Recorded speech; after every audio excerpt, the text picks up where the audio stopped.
Բարև ձեզ։ Այսօր մենք զրուցելու ենք Գրիգոր Նարեկացու մատյան ողբերգության երգի մասին։ Զրուցակիցս փիլիսոփայական գիտությունների թեկնածու դոցենտ Սիլվա Պետրոսյանն է։ Բարև ձեզ, Տիկին Պետրոսյան։ Բարի երեկո։ Հրաշալի է ձեզ կրկին հյուրընկալել մեր տաղավարում, շնորհակալություն։ Ես նույնպես շնորհակալ եմ։ 2015 թվականին Հռոմի Ֆրանցիսկոս Պապը Գրիգոր Նարեկացուն կարգեց տիեզերական վարդապետ։ Ովքեր են մյուս վարդապետները, երբ են կարգվել եւ ինչու Գրիգոր Նարեկացին լինելով 11-րդ դարի հեղինակ միայն հիմա է դասվում այդ շարքին։ Մյուս վարդապետները քրիստոնեության պատմության ընթացքում համաշխարհային հայտնի դեմքեր են, մասնավորապես Բարսեղ Մեծը, Օգոստինոս Երանելին, Հովհան Ոսկեբերանը, Թովմա Ակվինացին եւ այլն։ Եվ դասվել համաշխարհային տիեզերական վարդապետ նշանակում է, որ Նարեկացու ուսմունքը ընդունվել է որպես մի ուսմունք, որը կարող է քրիստոնեություն սովորողներին, դեպի Աստված գնացողներին սովորեցնել ինչ-որ բան։ Եվ ասեմ, որ Նարեկացի միակը չէ, որ այդքան ուշ է դասվել, եղել են նաև ուրիշ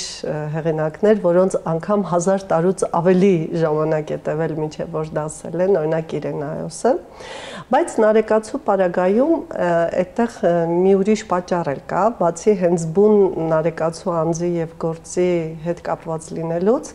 դա այն է, որ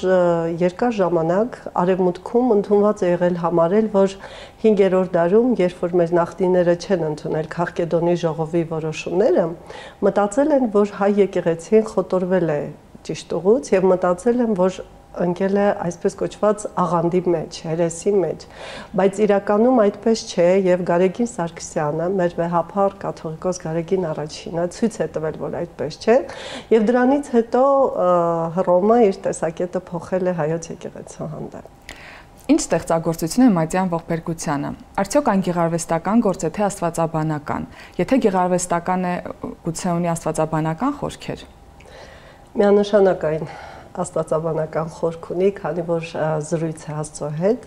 եւ պետք է ասեմ, որ եւ գեղարվեստական է, եւ աստվածաբանական է, եւ նաեւ փիլիսոփայական է։ Եվ տարբեր որոնողներ, տարբեր բաներ կարող են գտնել այդ գործում, քանի որ այն բազմաշերտ է, շատ խորն է եւ տարբեր մարդկանց կարող է տարբեր խորությունների վրա բացվել։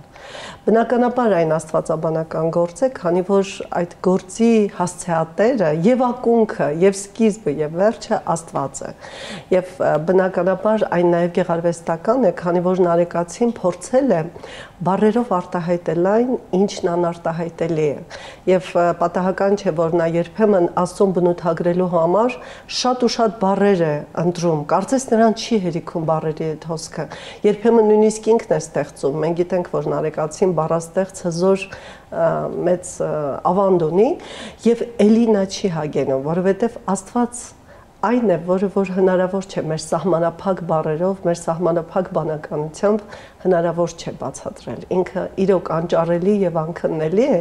եւ ըստ էության Նարեկացին իր առջեւ դրել է անհնար խնդիր եւ հանճարեղ կերպով այդ խնդիրը նաեւ լուծել։ Խոսենք հենց խնդիրների մասին, ինչ խնդիրներ է վեր բարձրացնում Նարեկացին մատյանում եւ ինչ լուծումներ է տալիս։ Նարեկացին մատյանում խոսում է այն խնդրի մասին, որ մարդը մեղավոր էակ է, դե բնականաբար նա խոսում է իր դարաշրջանին բնորոշ հասկացությունների ծիրում եւ մարդը մեղավոր է, քանի որ այդպեսին է մարդու իրականությունը։ Մենք պարադոքսալ էակներ ենք։ Մի կողմից մենք ձգտում ենք դեպի երկինքը, դեպի երկնայինը, մյուս կողմից մենք գետնակող էակներ ենք եւ մեզ տանջում է այդ մեզ վրա ծանրացած մեղքերի բեռը։ Ընդ որում մեղք ասելով չպետք է հասկանալ միայն ինչ որ հանցագործություն, ցանկացած զանցանք, ցանկացած ինչ-որ բարոյական տիպի խոտորում իրենք համարում էին արդեն մեղք եւ Նարեկացին խորհրդածում է այն մասին, որ արդյոք այդպիսի էակին տրված է երանությունը, նա կարող է հույս ունենալ կատարելացման, կարող է հույս ունենալ, որ աստվածային իրենք ընդունի։ Եվ շատ հետաքրքիր ձևով Նարեկացին ինչպես է լուծում այս խնդիրը, որ ինքն էլ հենց դնում է, ինքը Մատյանում ասում է, որ եղել են շատ սրբեր, բերում է անուններով, իդեպ Աստվածաշնչից շատ ու շատ անուններով, եւ ասում են նրանցից շատերը եղել են բարեպաշտ եւ կարողացել են հանգիստ կերպով ասել, որ ես բարեպաշտ եմ, իսկ մյուսների հանդեպ Տեր Աստված թող քո պատիժները իջնեն եւ այլն, իսկ Նարեկացին հակառակն է անում։ Ինքը փորձում է Աստծուն խնդրել, որ պատժի մարդաբանությունից անդին Աստված վարվի մարդու հետ, այսինքն չպատժի եւ անգամ փորձի իր այդ բոլոր պարգևները, բոլոր շնորհները, իր բարությունը տալ հենց այս բնական մարդուն իր վիճակի մեջ, այնպիսին ինչպիսին մարդն է։ Եվ Նարեկացին բնականաբար, երբ որ կարդում ենք Մատյանը, կարող ենք տրամաբանել, թե այս ինչքան մեղք է գործել, որ այսպես փորձում է այդ մեղքերից ազատվել, իրականում Նարեկացին կարծես ամբողջ մարդկության անունից է խոսում։ Ինքը վերցնում է իր վրա ողջ մարդկության բեռը եւ զրուցում է Քրիստոսի հետ, որը ռեալ ձևով վերցրեց ողջ մարդկության մեղքի բեռը, նա մարմնացավ, եկավ, հա, եւ մարմնացյալ բանը հիացմունքն է պատճառում Նարեկացուն, քանի որ Նարեկացին զարմանում է, որ լինելով Աստված ինչպես ընդունեց մեր մարմինը, ինչպես կրեց, ինչպես դիմացավ այդ բոլոր գործընթացներին, երբ որ նրանց աղրում էին, ծանակում էին, տանջում էին, եւ ինչի համար նա այդ ամենը արեց։ Նա արեց, որպեսզի մեզ տանի դեպի հավիտենական կյանք, դեպի արդարացում, մեր գոյությունը ցույց տա, որ մենք աստվածային էակներ ենք։ Ինչ ավանդույթից է սերում Նարեկացին եւ ինչպես է զարգացնում այդ ավանդույթը։ Շատ լավ հարց է, այ հենց այս վերջի միտքը, որ ասացի, որ աստվածային էակներ ենք, այդ ավանդույթը աստվածամարդու կամ մարդու աստվածացման ավանդույթն է, որը երկու ակունքներ ուներ։ Իհարկե մի կողմից դա քրիստոնեական ավանդույթն է, բայց մենք շատ լավ գիտենք, որ քրիստոնեական ավանդույթը եւ հին հունական իմաստասիրական ավանդույթն էլ, որը նոր պլատոնականության տեսքով եկավ, իրենք միահյուսվեցին եւ շատ հետաքրքիր սինթեզ տեղի ունեցավ։ Մարդը որպես աստվածային էակ, մարդը որպես մի էակ, որի առջև աստվածայինի ճանապարհը բաց է եւ համապատասխան վարք հանդես բերելու պարագայում, իսկ Նարեկացու Մատյանում այդ համապատասխան վարքը պարզապես Աստծուն խոստովանելն է, Աստծուն ընդունելն է, աստվածայինի առջև լիովին բացվելն է, այդ պարագայում մարդը կարող է հույս ունենալ, որ ինքը աստվածանման կլինի։ Իհարկե, այստեղ ես պետք է մի փոքր դիտարկում անեմ, որ սա չի նշանակում, որ մարդը պետք է պնդի, որ իրեն պետք է պաշտել որպես Աստված, իսկ մենք գիտենք, որ Նարեկացու ապրած դարաշրջանում կային որոշ աղանդներ, որոնցում այդպիսի խնդիր էլ կար, ոչ, Նարեկացու Մատյանում խոսվում է այն մասին, որ մարդը իր գոյության իմաստը ձեռք է բերում աստվածայինի հետ հաղորդակցվելով եւ դեպի Աստված անվերջանալի ձգտումներում ինքը կարող է հույս ունենալ, որ այդ ստվերանմանը, ստվերակերպը, որ գալիս է դեռևս նոր պլատոնականությունից, Պլոտինից եւ Մատյանում էլ մենք հաճախ հանդիպում ենք, որ ասում է ստվերակերպից դուր քո աստվածային լույսը, որ մենք կարող ենք հավակնել դառնալու աստվածամարդ, այսպես կոչված թեանդրիտես։ Մեր նախորդ հաղորդմանը զրուցել ենք Դավիթ Անհախտի մասին, ով հայ միջնադարի խոշորագույն փիլիսոփան է։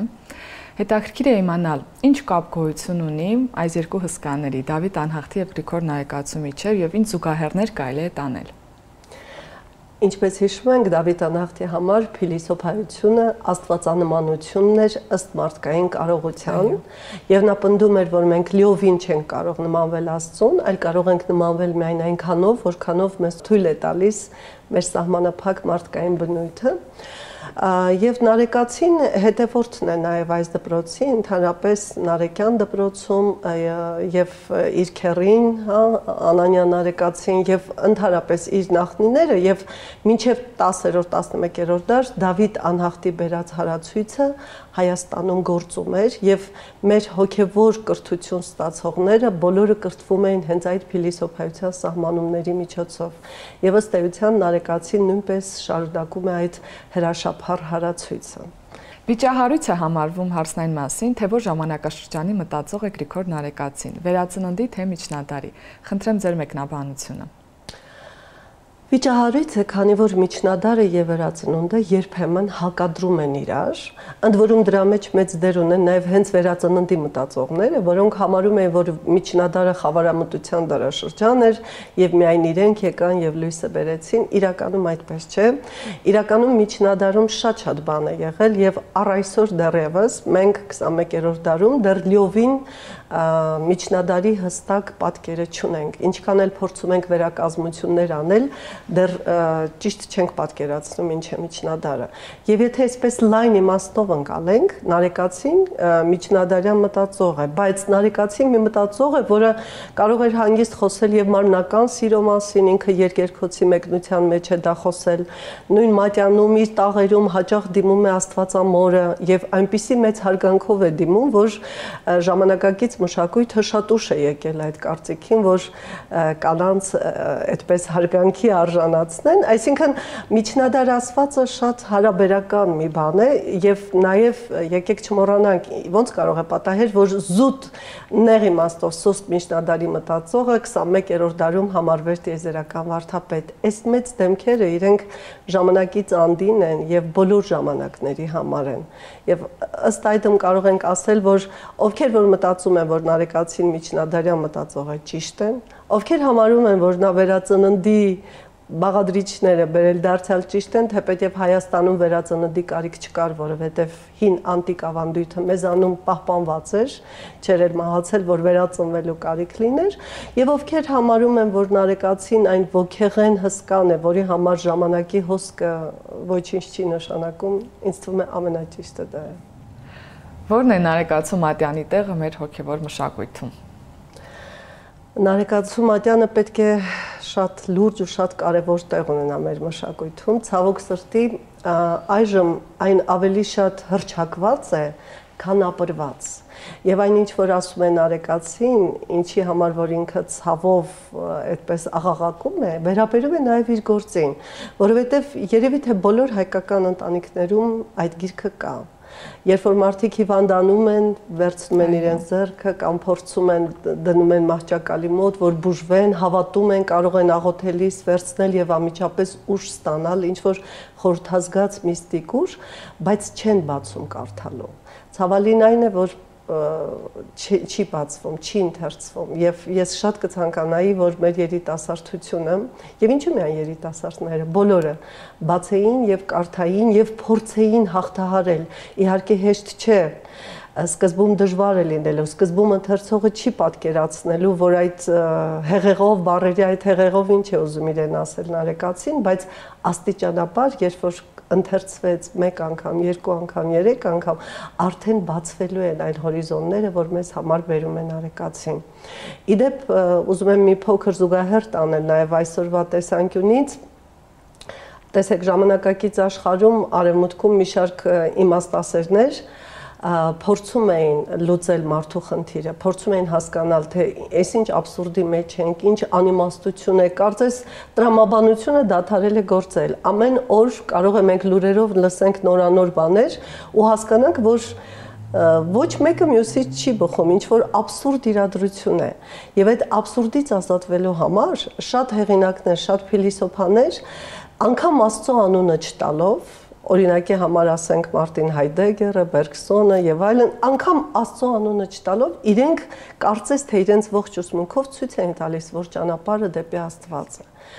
Առավել եւս նրանք, ովքեր տվել են Աստծո անունը, մասնավորապես Յասպերսը, Կերկեգորը, հա, երբ որ ես ընթերցում եմ Կերկեգոր, ես մտածում եմ, եթե Կերկեգորը Նարեկացի կարդացած լիներ, ինքը անընդհատ պիտի մեջ բերեր Նարեկացուն։ Ցավոք նա այդ շանսը չի ունեցել, բայց նա 19-րդ դարում ասում էր այն ամենը, ինչ որ Նարեկացին ասել է 10-րդ, 11-րդ դարերում, ընդ որում նա նույնպես փորձում է դա անել գեղարվեստական ձևով եւ փորձում է գեղարվեստական լիրիկայի ձևով ներկայացնել ճանապարհը դեպի Աստված։ Ես հուսով եմ, որ հիմա, երբ որ արդեն Նարեկացին ճանաչվել է որպես տիեզերական վարդապետ, նրան շատերը կբացահայտեն եւ ոչ միայն Հայաստանում, իսկ դա մեզ էլ ավելի պատասխանատու է դարձնում։ Եթե արևմուտքում մտածողները բացահայտեն, հասկանան, վերլուծեն եւ մենք հայերս մեր ժառանգությունից անտեղյակ լինենք, ինձ թվում է դա մեր պատասխանատվությանը մեր մշակույթի հանդեպ այնքան էլ չի համապատասխանում։ Մենք պիտի նախ եւ առաջ մենք ճանաչենք Նարեկացուն։ Եվ կցանկանայի հիշատակել հենց Հռոմի Ֆրանցիսկոս Պապի ասույթը, խոսքը ավելի շուտ, երբ որ նա եկավ Հայաստան, ինքը ասաց հայերը հատուկ ուղերձ ունեն աշխարհին, եւ դա իրոք ճիշտ է։ Եվ մեր ուղերձներից մեկը իհարկե Նարեկացիով է, բայց մյուսն էլ պիտի նաեւ լինի մեզանով, որովհետեւ կարծես թե ողջ իրողությունների անիմաստության մեջ մենք զգում ենք, որ մեր ազգը ինչ որ մի հատուկ պատմական առաքելություն ունի եւ պիտի ձգտենք արժանի դառնալ դրան։ Գիրքը վերնագրված է Մատյան ողբերգության։ Ինչ ողբերգության մասին է խոսքը եւ արդյոք ողբերգության մասին է խոսքը, Տիկին Պետրոսյան։ Այստեղ նույնպես մենք ողբերգություն բառը պետք է մի քանի իմաստով հասկանանք, որովհետեւ երբ որ ասում են ողբերգություն, մտածում են մի բան, որ ունենում է վատ վախճան, բայց իրականում այստեղ եթե մենք ողբերգություն բառը օգտագործենք, ես կառաջարկեի մտածենք Նիցշեի ոճով, Նիցշեն ասում էր, որ փիլիսոփաները ողբերգական հերոսներն են, որոնց տրված է իրականության ամբողջական հայեցումը, եւ նրանք իրականությունը ծայրեծայր զգում են եւ հերոսականորեն կարողանում են հաղթահարել այն։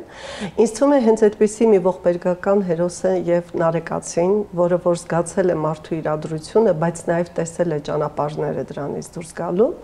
Քիչ առաջ հիշատակեցի Կերկեգորին, Կերկեգորը Աբրահամին նկարագրում է որպես հավատի ասպետ։ Ահա այդպիսի մի հավատի ասպետ է նաև Նարեկացին։ Ընդ որում առաջին անգամ կարդացողի համար դա շատ ակնհայտ է, որովհետև ովքեր որ առաջին անգամ են Մատյանը բացում կարդում, ես հաճախ ուսանողներին երբ որ առաջարկում եմ, զգում եմ նրանց ռեակցիաներից, իրենք մտածում են, լավ, ինչի իրեն տանջում, այս ինքնատանջման մեջ է ինքը։ Սովորական բանականության տեսանկյունից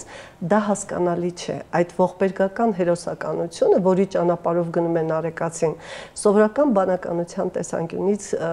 չի ընկալվում։ Պետք է մի քիչ մոտենալ այդ խորհրդազգացային ինտուիտիվ կամ միստիկ ձևով ընկալել այդ կապը։ Որն է Նարեկացու խնդիրը, հա, որն է այդ ողբերգականության արմատը, դա այն է, որ մենք միևնույն է մարդ ենք, մեր մարդկային էության մեջ ենք, մենք դրանից դուրս գալ չենք կարող։ Եվ մեզ հետ կարող է ամեն ինչ պատահել։ Ընդ որում Նարեկացու ողբերգությունը ոչ թե այն հանգամանքների պատճառով է, որ ասենք դրսից մեզ պատահում է, մեզ շատ բան կարող է պատահել, ասենք հարազատների մահ եւ այլն կորուստ, բայց նրա համար ողբերգությունը նրանում է, որ մարդը ստիպված է լինում սայթաքել, որ իր բնույթի բերումով, որ կյանքի բերումով մարդը միշտ չի մնում այն կատարելության մեջ, որի նախատիպով ինքը ստեղծվել է։ Եվ Նարեկացին առաջարկում է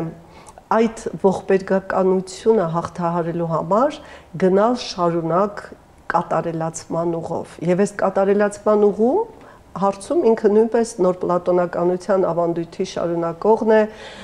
Դավիթ անհախտի շարունակողն է, որ մարդը չպետք է բավարարվի, ճիշտ է, պետք չէ ինքնադատապետել, եւ ես շատ կուզենամ, որ մենք ճիշտ հասկանանք Նարեկացուն։ Նարեկացին ինքն իրեն սիրում է եւ Աստծուն եւ նաեւ Նարեկացին ուղղակի զրուցում է Քրիստոսի հետ։ Երբեմն նույնիսկ զարմանալ կարելի է թե ինչ համարձակությամբ եւ ինչ հավասարի դիրքերից ինքը զրուցում է։ Ընդ որում նույնիսկ որոշ բաներում, հա, որոշ հատվածներում տպավորություն է ստեղծվում, որ կարծես համոզում է Աստծուն։ Ասենք դու որ այսպեսին էիր, արա այսպես եւ զգում ենք, որ ինքը իրեն թույլ է տալիս այդ հավասարությունը, դա շատ մեծություն է, ինքը կարծես արդեն այդ աստվածային ոլորտներում է գտնվում եւ զրուցում է նրա հետ։ Եվ Նարեկացին այնքան է սիրում մարդկանց եւ ընդհանրապես մարդկությունը, որ ցանկանում է այս երկով ողջ մարդկության համար արդարացուցիչ մի խոսք ստեղծել։ Այնպես անել, որ աստվածայինը մարդկայինից երես չթեքի, որովհետեւ այն աշխարհը, որտեղ Աստված մեռած է, կորցնում է իր հորիզոնները։ Չկա ոչ վերև, ոչ ներքև, չգիտենք ուր են գնում, գուցե գահավիժում ենք ցած, եւ ահա այս գահավիժումից է, որ մեզ փորձում է փրկել Նարեկացին։ Եվ որքանով որ այս Մատյանը ողբերգության Մատյան է, այդքանով էլ այնտեղ նաեւ կա այդ ուրախությունը, զվարթությունը, Աստծո հետ հարաբերվելու բերկրանքը։ Ինչ որ իմաստով շատ այսպես ամբողջական է եւ միայն մի բառը չի կարող բնութագրել նրան, ես մտածում եմ, որ պայմանականորեն է Մատյանը կոչվում Մատյան ողբերգության։ Տիկին Պետրոսյան, ձեր ամփոփիչ խոսքը այսօրվա ընթերցողին, որն է նարեկացու արդիականությունը եւ ինչ կարող է տալ հենց Մատյանը ժամանակակից մարդուն։ Ժամանակակից մարդուն, եթե մարդը կորցրել է իր կապը բացարձակի հետ, կորցրել է կապը հավիտենականի հետ եւ ապրում է օրվա հարափոփող իրականության մեջ, մարդը շատ է փոքրանում։ Մատյանը կարող է օգնել, որ մարդը մեծանա, հասնի տիեզերական մասշտաբների եւ այն, որ նարեկացին տիեզերական վարդապետ է, ինքը տիեզերական մեծությունից էլ բռնում է մարդու ձեռքը եւ նրան նույնպես բարձրացնում է։ Բարձրացնում է այն աստիճանի, որ մենք սովորենք անցողիկ եւ երկրորդային բաների հետևում տեսնել աստվածայինը, տեսնել ներդաշնակը, նախասահմանված տիեզերական ներդաշնակությունը եւ ուժեր ձեռք բերել, նորոգվել, նորանալ, որպեսզի կարողանանք մեր առաքելությունը, մեր պատմական առաքելությունը իրականացնել։ Ինձ թվում է սա է, հուսով եմ ինչ որ շատ բարձր բառեր չստացվեն, նաեւ ասեմ, որ Մատյան կարդալիս անընդհատ նաեւ այդ զգացողությունն եմ ունենում, որ մարդը միաժամանակ եւ շատ մեծ էակ է եւ շատ փոքր եւ մենք պետք է լինենք խոնար եւ այդ խոնարհությունը եւ աշխարհի հանդեպ այդ նոր հայացքը մեզ հնարավորություն կտան նորովի ընկալել իրականությունը։ Տիկին Պետրոսյան, այս բացառիկ գործի մասին մեր զրույցի համար ես ձեզ անչափ շնորհակալ եմ։ Շնորհակալ։ Մաղթում եմ Մատյան ողբերգության բարի ընթերցում նոր վերաիմաստավորմամբ։ Ցտեսություն։